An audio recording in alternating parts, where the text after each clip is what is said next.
Roy Suryo semakin kesini bukan makin cerdas membaca hukum, sahabat, tapi makin kelihatan kehilangan akal sehatnya. Saat Egy Sujana dan Damai Hari Lubis resmi mendapatkan SP3, Roy justru ribut mempertanyakan penyidik dan berencana melaporkan ke Propam Polda Metro Jaya.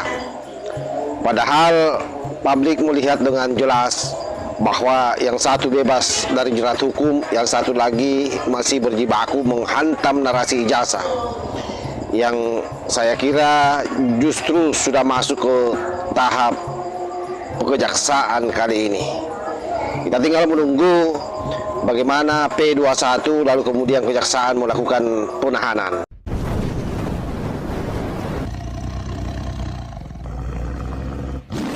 Roy Suryo menyatakan akan melaporkan personel Polda Metro Jaya ke Propam Polri setelah diterbitkannya surat perintah penghentian penyidikan SP3 terhadap Egy Sujana dan Damai Hari Lubis pada 17 Januari 2026.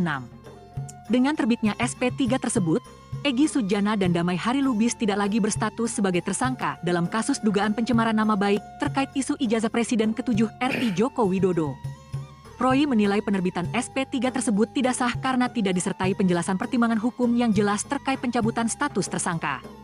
Ia juga menyebut, jika penghentian penyidikan dilakukan melalui mekanisme keadilan restoratif, maka hal itu seharusnya dicantumkan secara tertulis dalam dokumen SP3. Selain itu, Roy menyatakan seharusnya terdapat pernyataan tertulis dari Egy Sujana dan Damai Hari Lubis yang berisi permintaan maaf kepada Joko Widodo atas tuduhan ijazah palsu. Menurut Roy, ketentuan tersebut diatur dalam Kitab Undang-Undang Hukum Acara Pidana, KUHAP, baru yang mulai berlaku sejak awal Januari 2026. Mari kita bongkar pelan-pelan, sahabat ya.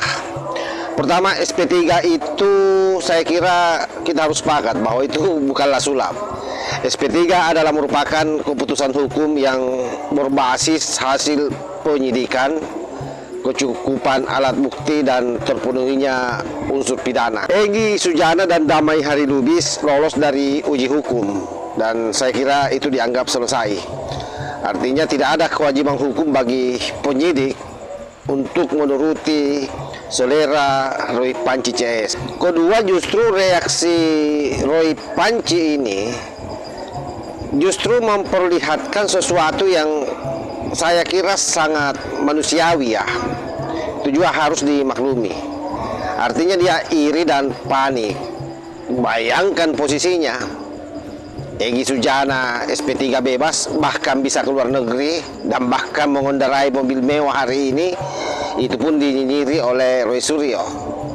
Sementara Roy Panci terkait soal perkara ijazah Jokowi itu sudah ada di kejaksaan, artinya sudah selesai di tingkat Polda Metro Jaya. Menunggu proses lanjutan dengan risiko penahanan sambil menunggu persidangan, dan itu saya kira yang kita harapkan semuanya. Oleh karena itu di titik ini sangat wajar kalau emosi mengambil alih logika. Itu yang terjadi pada Roy Panci CS, sahabat. Yang ketiga, ancaman melapor penyidik ke Propam adalah pola klasik orang yang telah kalah di substansi hukum. Ketika yang namanya tuduhan tak terbukti, narasi besar runtuh, dukungan hukum pun melemah, maka sasaran dialihkan, penyidik diserang, institusi dicurigai, hukum dipelintir. Nah, nanti pada saat misalnya dia melapor ke Propam dan hasilnya tidak seperti yang dia harapkan, maka pasti dia akan menganggap bahwa kepolisian semua memang sudah diatur, termasuk Propam.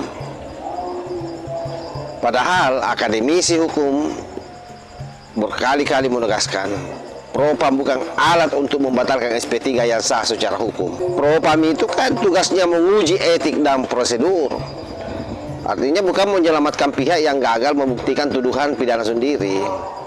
Yang keempat, dan inilah ironi terbesarnya, sahabat ya, Roy Panci terus berteriak soal kebenaran ijazah Jokowi.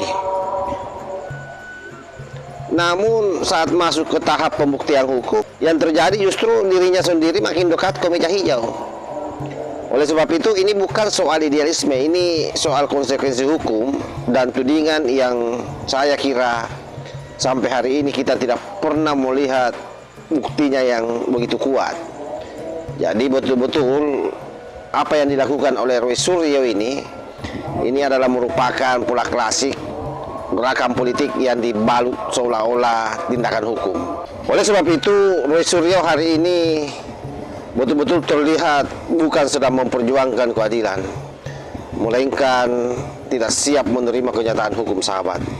Sementara kalau kita melihat Egy Sujana, semua orang harus bersepakat bahwa bebasnya dia dalam kasus ini artinya tidak cukup bukti.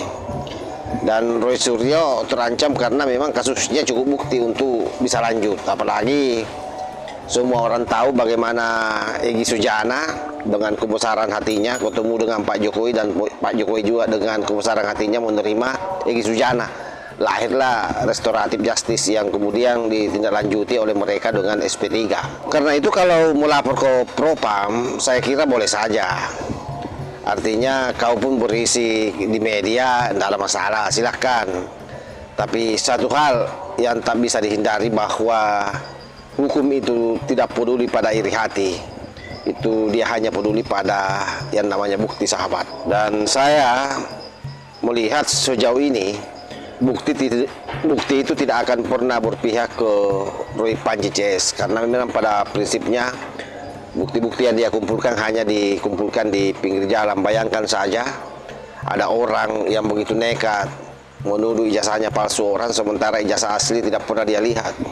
Jadi ijazah-ijazah yang ada di pinggiran jalanan ibaratnya ya, itu yang kemudian diambil, diteliti, padahal kan harusnya ini mereka tahu bahwa ijazah itu dokumen analog yang tidak membutuhkan pembuktian digital.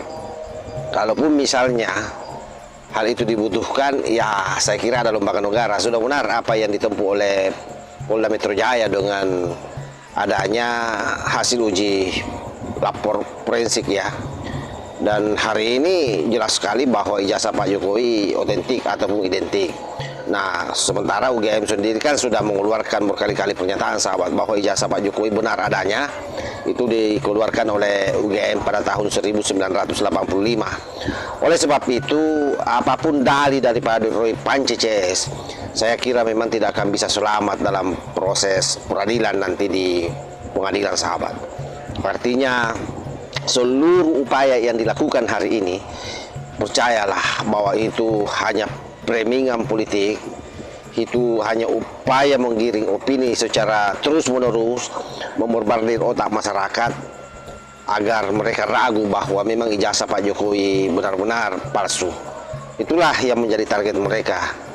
Dan saya punya keyakinan bahwa selain isu ini kalau selesai, akan muncul lagi isu-isu baru yang mereka akan goreng, yang intinya cuma satu, bagaimana keluarga Pak Jokowi itu betul-betul rungkat di mata rakyat, sehingga proses politik tahun 2029 nanti itu Gibran tidak dihitung oleh rakyat Indonesia sebagai salah satu bakal cawapres yang mendampingi Pak Prabowo atau bakal capres kalau misalnya ya Gibran mau maju menjadi calon presiden. Jadi targetnya itu, tidak lebih dari itu, sahabat. Jadi tidak perlu khawatir, saya yakin kalaupun dia melapor ke Propam, Propam pasti akan menjalankan tugasnya, menindak secara etik kalau memang penyidik melanggar. Tapi sejauh ini seluruh pengamat dominan mengatakan bahwa apa yang dilakukan oleh Polda Metro Jaya itu sudah benar, termasuk Pak Susno Aji sendiri sudah menyatakan itu di salah satu TV nasional, dan di situ ada Roy Panji di sampingnya, sahabat. Saya kira demikian ya. Wallahul muwaffiq ila aqwamit thariq. Wassalamualaikum warahmatullahi wabarakatuh.